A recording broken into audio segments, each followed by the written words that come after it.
ये तुमको यश की आकांक्षा है। यदि तुम्हें सुख चाहिए, शांति चाहिए, एक काम बढ़ाया किसने? माना कि आजाद भैया मुनिराज बन गए।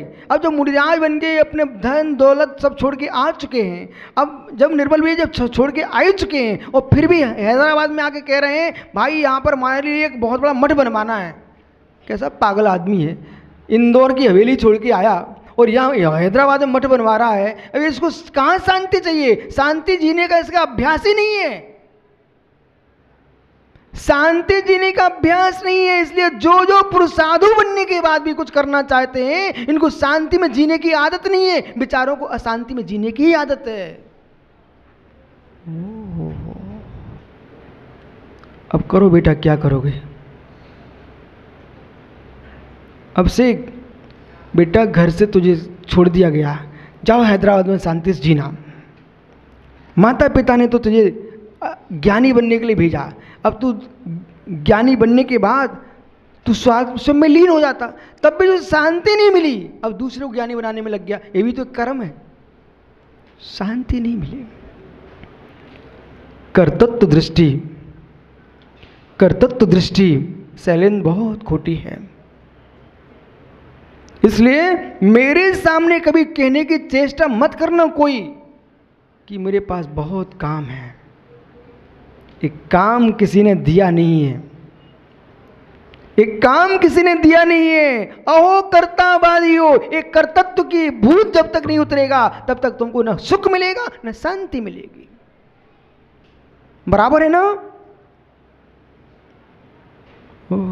आजाद जी सागर बन के आ गए थे और सागर बन के आने के बाद भी बेचारा अब भी शांति से नहीं जी पा रहा है।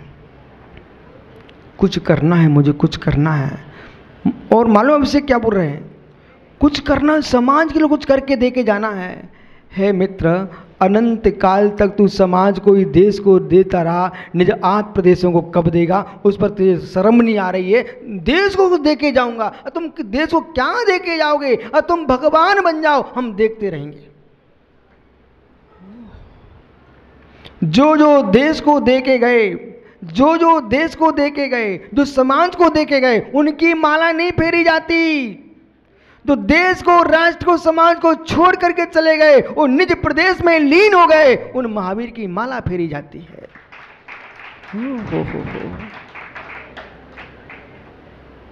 कर्तृत्व को हटाओ, कर्तृत्व को हटाओ।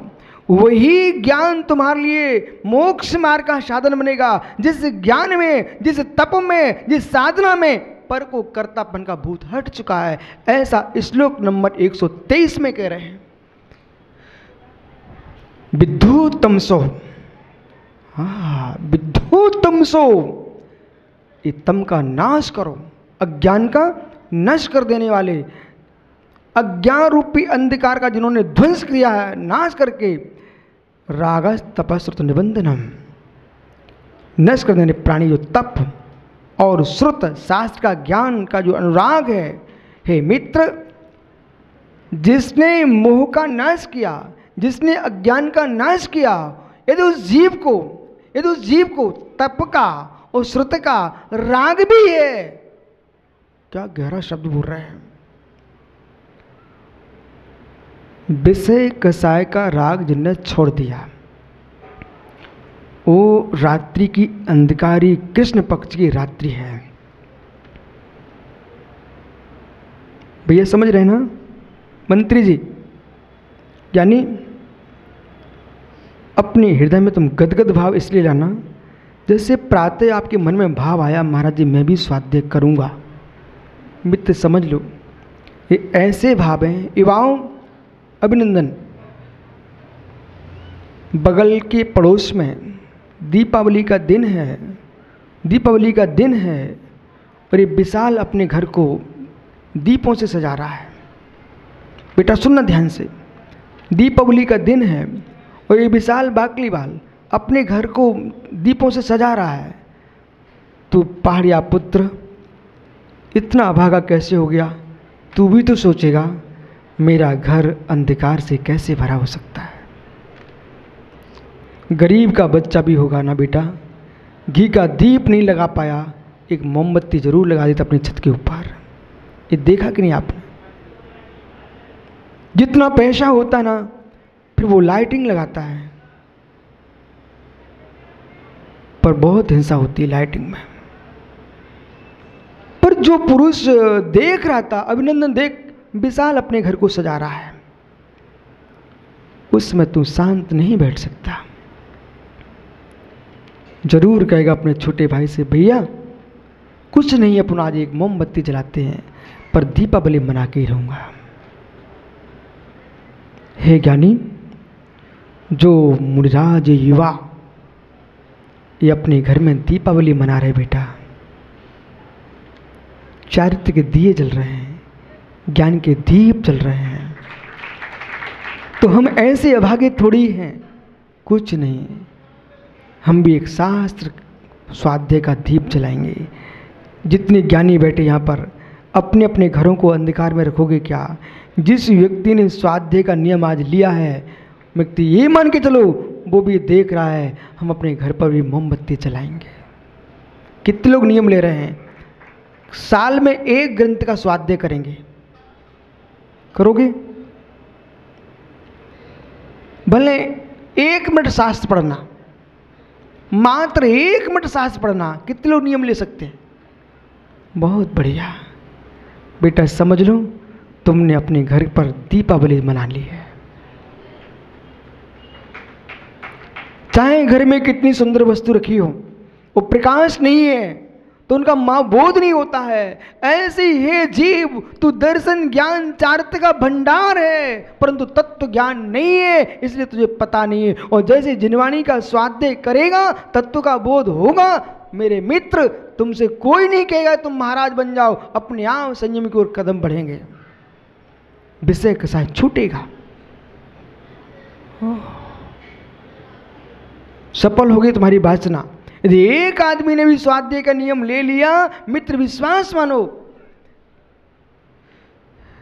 सूर्य अनेक नहीं है, जम्मू द्वीप में 2 ही सूर्य 2 ही चांद हैं, पर 2 सूर्य और 2 चांद पूरे जम्मू द्वीप को जाज्वल्यमान किए है मित्र। कुंद कुंद अनेक नहीं हुए थे, इस तेलंगाना आंध्रा में ही कुंद कुंद जैसे आचार हुए थे, और एक ऐसा सूर्य हुआ इस प्रांत में जिसने पूरे ब्रह्मांड को अध्यात्म का दीप दे दिया, अध्यात्म का प्रकाश दिया है। कुंद कुंद इसी प्रांत के आचार हुए हैं।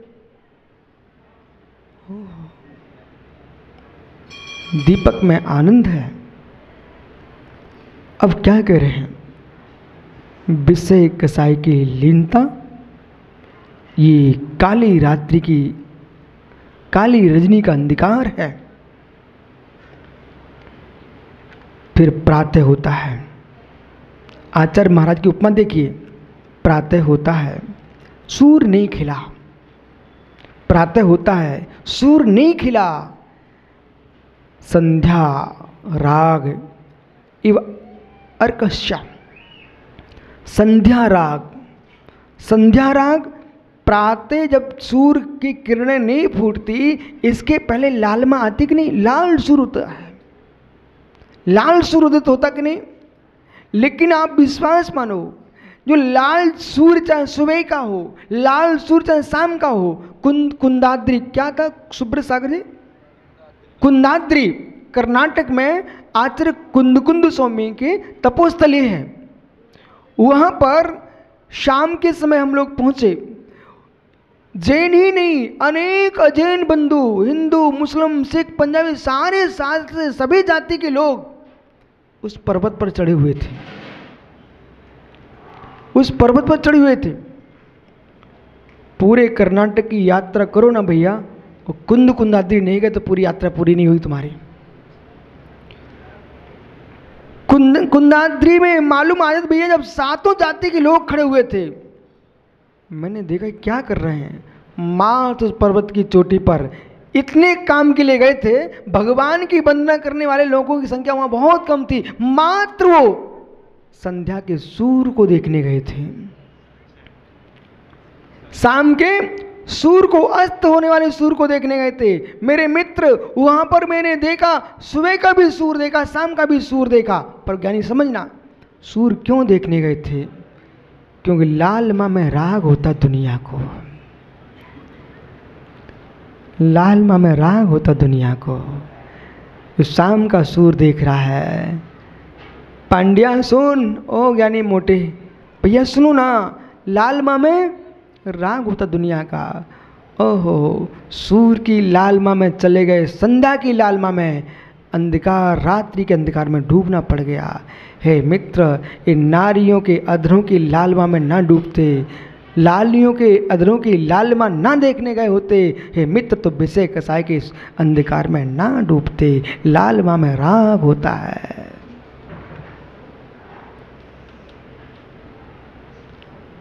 पता नहीं बेचारे आप ताली क्यों नहीं बजा रहे आप? अरे मुझे मालूम क्यों नहीं बजा रहे हो। लालियों में लालियों की लालमा के राग में संध्या के सूर के बाद यानी क्या होता है?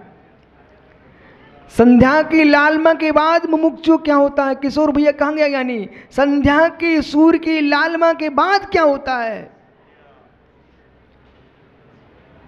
अंधकार ही अंधकार है। बेचारा गया अंधकार में। परंतु यहाँ संध्या की लालमा की व्याख्या नहीं कर रहे हैं, यहाँ प्रातः की लालमा की व्याख्या कर रहे हैं। संध्या राग इवाकर्ष जंतुर अबुदेसा।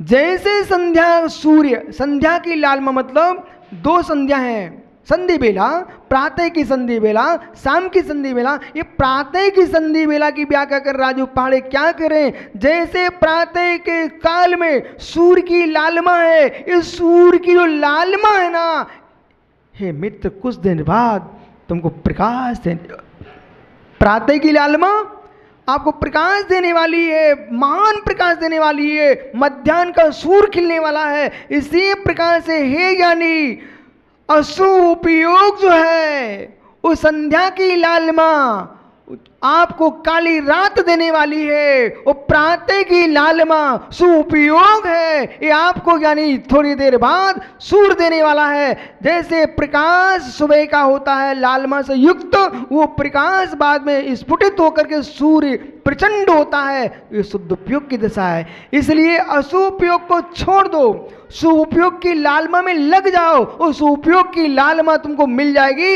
यही लालमा तुम्हारे भविष्य में शुद्ध उपयोग को प्रकट कर देगी। इसलिए अपने ज्ञान को सूर बना लीजिए, अपने ज्ञान को सूर बना लिए। अशुभ उपयोग के राग से ज्ञान को दूर कर लो, सुपयोग की लालमा से युक्त कर लो, और सुपयोग से युक्त होने के उपरांत जब शुद्ध उपयोग में जाएगा तो वही केवल सूर्य प्रकट हो जाएगा। जंतुर अबुद्धियश्चाः, जंतु अबुद्धियश्चाः, प्रभात कालीन जो लालमा सूर्य की है उसके अभ्युदय वृद्धि के लिए होता है। प्रातः की जो लालमा है वह ज्ञानियों, हे प्राणियों, सूर्य की वृद्धि के लिए होता है। ऐसे सुपयोग जो सम्यक दृष्टि का है वह शुद्ध उपयोग की वृद्धि के लिए होता है। इसलिए सर्वथा शुभ उपयोग को हे मत कहना, सर्वथा हे मत कहना। वह भी उपाधि है स्यात्, वह भी उपाधि है स्यात्। हे ज्ञानी, उपाधि नहीं होता तो शुद्ध उपयोग के लिए पात्र कौन बनेगा? भैया भैया, बटलोई को तपाना पड़ता है, पर बटलोई तपाने के लिए नहीं तपाना पड़ता है। दूध तपाने के लिए तपाना पड़ता है, पर बटलोई तपे बिना दूध तपता नहीं है। ऐसे पात्र को स्वीकार किए बिना वस्तु पकती नहीं है। शुभ उपयोग तुम्हारा पात्र है शुद्ध उपयोग के लिए, और शुद्ध उपयोग तुम्हारा पात्र है परमात्म पद की प्राप्ति के लिए। इसलिए आज इतना समझ के जाना, हमारे जीवन में अपने ज्ञान को संभालना है। सुख नहीं चाहिए, आगे बोलो ना, सुख नहीं चाहिए, आगे बोलो ना। ये झूठ बोल रहे कि सत्य? यदि शांति चाहिए मित्र तो कर्तापन से दूर हो जाओ। आज ही आपको शांति मिलेगी, आज ही शांति मिलेगी। एक बात मैं आपको बताऊं, शांति का सुंदर उपाय है। एक पुरुष से कहा, महावीर पाटनी आप ऐसा काम कर लो। उसने आपको सीधा जवाब दिया, मैं नहीं करूँगा। हे मित्र, तुमको ठेस लगेगी, अशांत हो जाओगे, 100% अशांत हो जाओगे। कुछ नहीं, कुछ नहीं। उससे नहीं हो सकता, उसने मना कर दिया। उपेक्षा, उसी क्षण तुमको शांति मिलेगी, उसी क्षण मिलेगी। और जहां तुमने देखना भैया, ये हाथ है ना, दायां बायां दायां, दोनों स्वतंत्र हैं बेटा। अभिनंदन, दोनों में कोई टेंशन नहीं है। दोनों हाथों को भले आपके ही हैं, दूर रखिए, ठंडे रहेंगे। अपनी हाथों को घर्षण कराओगे ना तो गर्म हो जाएंगे। जहाँ दो का घर्षण होता है वहाँ गर्मी उत्पन्न होती है। जहाँ दो का घर्षण होता है वहाँ गर्मी उत्पन्न होती है। जहाँ दो की कसाएं मिल जाती हैं वहाँ झगड़ा प्रारंभ होता है। दोनों कसायों को दूर रख दीजिए, अपने आप शांति हो जाएगी, अपने आप शांति होगी। बेटा, अपने घर में तू शांति चाहता है तो अपनी आकांक्षाओं को शांत कर दे, 100% शांति हो जाएगी। फिर से कहूं, अभिनंदन ज्ञानी, बेटा अपने घर में तू शांति चाहता है तो अपनी आकांक्षाओं को शांत कर दो, शांति आएगी। अपने मन में शांति चाहता है, आकांक्षाओं को बाहर कर दो, मन में शांति आ जाएगी। नियोग जितना है नहीं, आकांक्षा विशाल है। पुण्य कमजोर है, आकांक्षा विशाल है, वस्तु मिलेगी नहीं, वो शांति मिलेगी नहीं। बराबर? आपका समय हो गया। छोटा भैया खड़ा होना जरा। बेटा तू विदेश से आया है, तेरी परीक्षा कर लूं क्या? हो जाने दो। आप जो है ना अपने नाना के घर गए, ठीक है, आपकी मामी ने एक चादरा दे दिया, एक चादरा दिया, चादरा कपड़ा ओढ़ने का चादर, ठीक है ना, पर इतना छोटा था, तेरा सिर ढकता तो पैर खुल जाते थे, वो पैर ढकता तो वो ठंडी भी थी बेटा और मच्छर भी बहुत तेज थे। अब तुझे क्या करना चाहिए? चादरा तो छोटा है, मच्छरों से कटना चाहिए कि ठंडी सहन करना चाहिए? समय नहीं, जल्दी बोल। ठंडी सहन करना चाहिए। मित्र मेरा ये सोचना, ना ठंडी सहन करना चाहिए ना मच्छरों से कटना चाहिए। वो चादरा छोटा है, पैर तेरे लंबे हैं। अच्छे से बोल, अच्छे से बोल। हाँ, पाँव को फोल्ड कर लेगा। अच्छा, तो बेटा जितने लोग बैठे यहाँ इन सबसे कहो, मेरी मामी ने मुझे छोटा चादरा दिया, वहाँ मच्छर बहुत थे, ठंडी तेज थी। अब वो समझदार थी मामी, उसने जान के दिया था कि परेशान हो। तो दुनिया परेशान करने के लिए अपनी बुद्धि लगा सकती है, हम परेशान हों ये उसकी बुद्धि से नहीं हो सकता, अपनी बुद्धि है। तो तूने क्या किया? अपने पैरों को संकुचित कर लिया, बराबर? तो पूरा शरीर ढक गया कि नहीं ढका? मच्छरों से भी बच गया और ठंडी से भी बच गया। बोलो महावीर पाटनी से, बोले ज्ञानी चादरा छोटा है और पाँव बड़े हैं, मच्छर काट रहे हैं, ठंडी लग रही है। सुनील पहाड़े बोले पैर संकुचित कर ले तो बच जाएगा, और पैर तूने संकुचित नहीं किए तो मच्छर भी काटेंगे और ठंडी भी लगेगी। बोलो बेटा, तू चिंता मत, बोल दे बोल दे। मतलब ये बोलना है ज्ञानी, आकांक्षाओं के पैर बड़े हैं और पुण्य का चादरा छोटा है, और कसाय के मच्छर काट रहे हैं और रात की ठंडी लग रही है। अपनी आकांक्षाओं को संकुचित कर दो तो सारे कष्ट दूर हो जाएंगे।